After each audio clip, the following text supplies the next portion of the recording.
You see, I just wanted to start it with the music. Yes! We in this thing, baby. All right. I should have cut it on beat. It's all good. Welcome. Thank you for tuning in again. We on episode 12, baby, of machine and logic combination togetherness. My course on how to bring both of these two worlds together. So we've already set up logic in the last episode on how to, if you look back and you see on how to set up logic in a way that is very compatible with machine, save both of them as templates, and also set up machine up in a way that corresponds with logic and save that as a template, so every time you don't have to set it up, you don't have to waste time and creative energy. And so that we've already done. And so now we're just inside a machine. I do not have machine loaded inside of Logic. I do have a Logic open because that's my OBS mic. Although somebody has to teach me because, anyway, I'm having OBS issues. So if you know something, holler at me. Anyway, so the other thing that we are doing here is just going through what machine interface is. Did you see me break up my S? Just going through what are these parameters that we see? What are all these gadgets and gizmos aplenty that we see here scattered on the board? I always say, my pops taught me that every DAW does the same thing. It's just a difference between, or you could compare it to Ford, Honda, Toyota. It's just a vehicle. The difference between the vehicles is just, what do they call it? What do the people that make Toyota call it in their car? Where did they put it? It could be called the same thing. Sometimes it is. I realized I was blocking the mic. Sometimes it is called the same thing. But it's just in a place that maybe you're not used to, or inside of a menu option that you're not used to, or maybe it just has a different icon, but it's called the same thing. That's often the case, especially here in Machine, because it's very icon heavy, especially when you look over here. But that is because it corresponds with the hardware controller. So now I'm not sure if I'm going to go into the hardware controller part of it in this episode. We'll see. I don't want the episodes to be super long because I'm long-winded and talk a lot. So so I'm going to break up these episodes very, very short, at least as short as I think appropriate. Anyway, so that may be a episode on its own, but let's dive in here. So where we should be at is trying to figure out, what do these things are? What are they? So what I always look for first whenever I'm inside a new software, or DAW specifically, I always look for the transport. Where are the basic stop, start, play, record, and loop buttons? They're usually grouped together. I know that off of working in Pro Tools, Logic, and even working on hardware units such as the Roland Phantom X and G series. And so that's where I learned how to produce on those instruments right there. And so, I always look for that first. From there, I start looking for, how do they kind of divide things? So let's dive in over here first in the library. And this is where, if I'm thinking of a library, I'm thinking of a catalog of things. I'm thinking of, in this case, music of some kind. Either loops, samples, one-shots, or kits. I'm thinking this is where I go to access my music of some kind. Either music that I'm playing or music that was pre-recorded, which are usually like loops. And so let's go over here to library. Let's click on this first button. So this is all projects. These are the different projects that came stock with Machine. And they have some great stuff in there. You can dive in there and see how they have their sessions set up. I'm not going to do that because I have my session loaded up and I like this beat that I made, and I don't want to lose it. Don't remember if I saved anything, and don't want to risk anything going wrong while I'm recording the video. So I'm going to play it safe and not mess with my session at all. But this is where all those sessions are. You could dive into the individual sounds on that session and I don't know, see if you find a pattern that you like, see if you can bring it into your session, one of those loops. But that is where they are. Next, we have all groups. These are like groups of sounds. Groups of sounds. It will load up a group of 16 different sounds, and they got it kind of categorized by genre, I believe. Some of them are just kits, but it will load up 16 different sounds because you have 16 pads. And you notice that the machine, if you're looking at your hardware unit, you can see that you start on group A. That's your group is your 16 sounds options that you have in there. Okay, so going over, we have all sounds. Now these are going to be one shots. I don't think these are going to be kits. These are individual sounds that you may have loaded.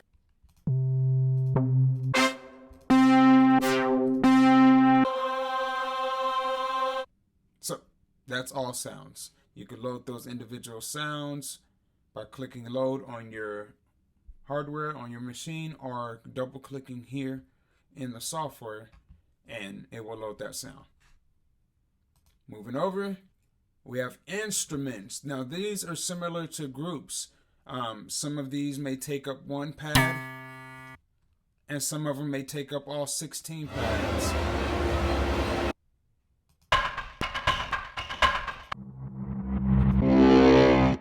So feel free to dive in there.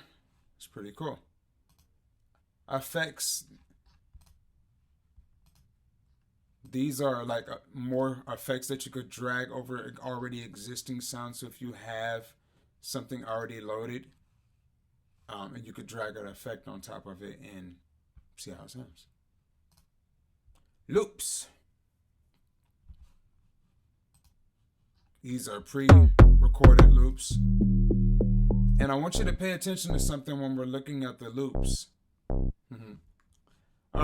The BPMs of the loops are actually right there. So if you're listening to a sound and you like it, but you wonder, where did they intend on it being? It's right there. So you start at 120, you go from there. But that's a good guide. What I also like about these loops is that machine already does the hard work of trying to fit the loop into your tempo. So whatever you have your tempo set at up here, that loop will, let's see. Let's find a chord.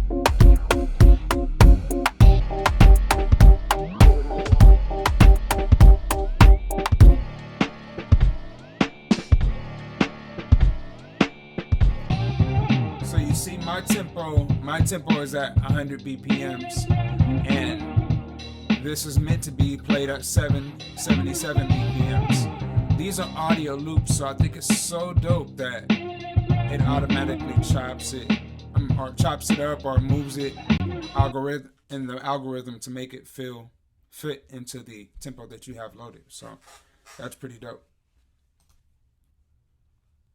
One shots. I don't use a lot of one shots, and I mean outside of drums. But like stuff like that, I don't really use. Maybe it's intended for you to put it on the keyboard and play it, but I think because I play piano, I just load an instrument that has what I'm looking for. Yeah, stuff like that I don't really use, but I definitely use drums. Yeah, all of that, yeah. I'll use that for all day. Ooh. Ooh, yeah, all that. Nah, I'm just playing. Anyway, next part, is, oh, that's it. I'm tripping. Ah, user. So the user part, let's say you like a sound, you can add it to your user library. That's by dragging it there, and it will already prearrange it where you want it. You can also favorite some things, that way it automatically comes up. And so it's pretty cool. Just your interface there, they really kind of thought that through. I like how they have that broken up. It's very user friendly when it comes to that part of it, especially when you're navigating the hardware, the machine hardware. It corresponds with everything. That is one thing I like about the machine, is that everything is already set up. You don't have to worry about what does this button do, what does that button do. It has a software core. Everything has a software correspondent to it. A lot of DAWs, there's some things that even if you have a hardware unit, there are certain parts of it you have to do with a mouse. From my understanding, everything inside a machine, maybe with the exception of exporting, and I don't know, but everything inside of the machine that you can do in the software, you can do in the hardware. The only exception I think is like system preference things, but as far as performance, it's all available on the hardware. You never have to look up if you get used to looking at the machine screen here right down. You never have to look up at your computer monitor. You can see everything from right there. So that is pretty dope.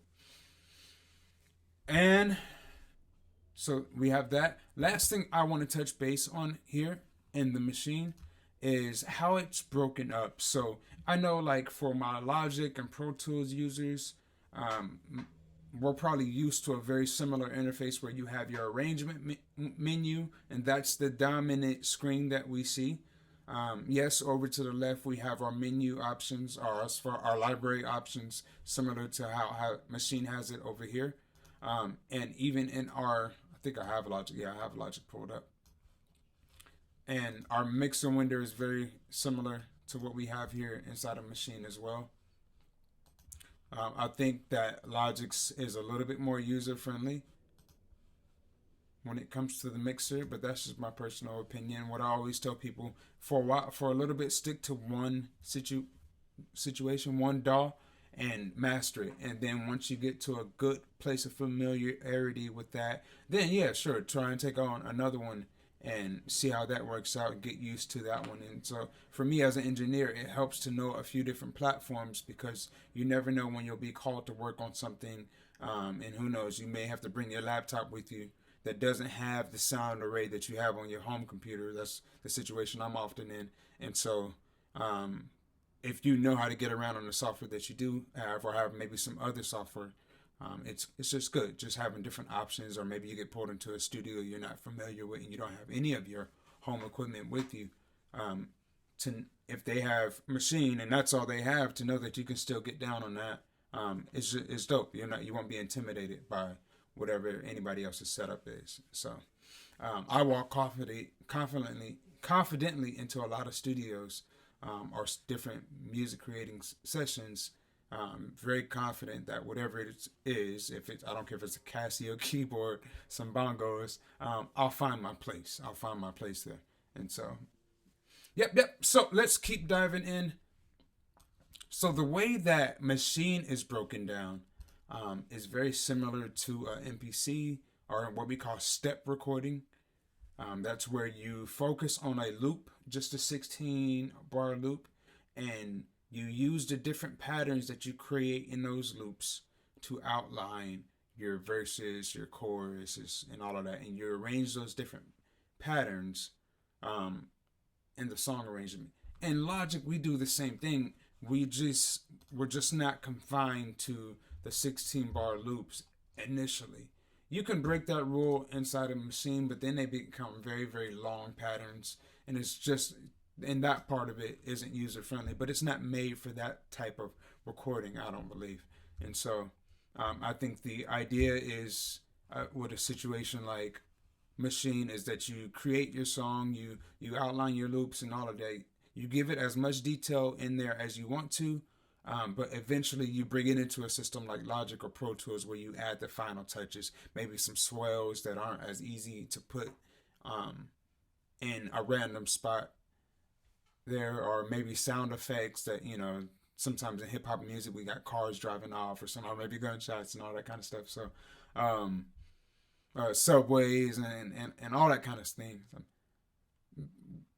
Those type of sound effects are usually added later in what we call post production to bring the song to fruition and to life and to a state of completion. So and then of course it's going to go straight into one of those type of DAWs anyway to mix and master.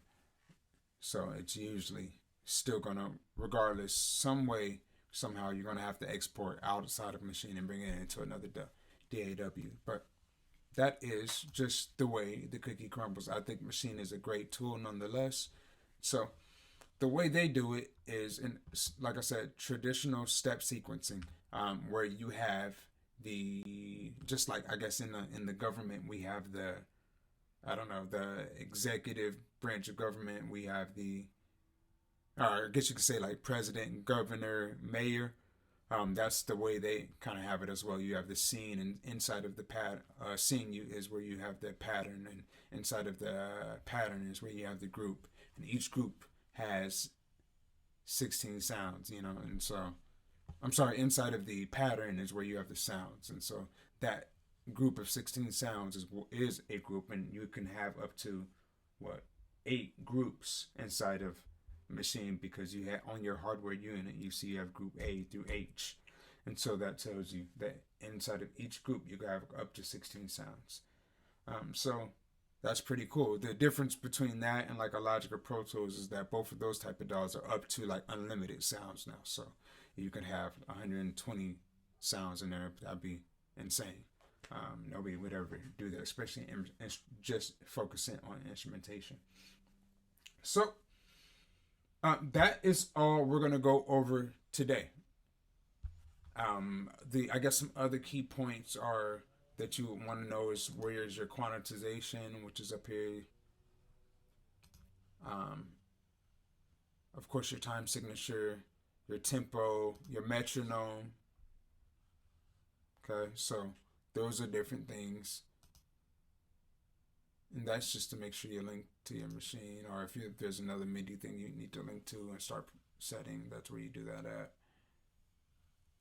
And those are the basics.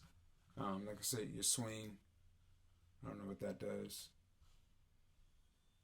Yeah, and then of course your mixer, which is up here at the top left. I think we already did that. All right, so that's all we're gonna do in this video. This is just more of a reference for where are things and what are the things that they are. Anyway, so going from that. Last thing, I forgot. Here, I don't know what this button is called. I haven't seen any paperwork that tells me what this button is called. But this is like where you would govern your input options and your output options for the audio, any type of MIDI. That inside of Logic would be typically found. Let me load Logic up here. If you're inside the mixer, those type of options would be found here, and your inputs would be found here. So like I said, it's not a question of if it's possible, if it's not. You can learn how to use any DAW. It's what do they call it and where do they put it, you know? And so, yeah. All right, guys. Well, thanks for tuning in. Checking me out. Thanks for trusting me to educate you on your musical creation journey. And I will see you in the next episode where we start getting into the hardware unit of it all. Hey.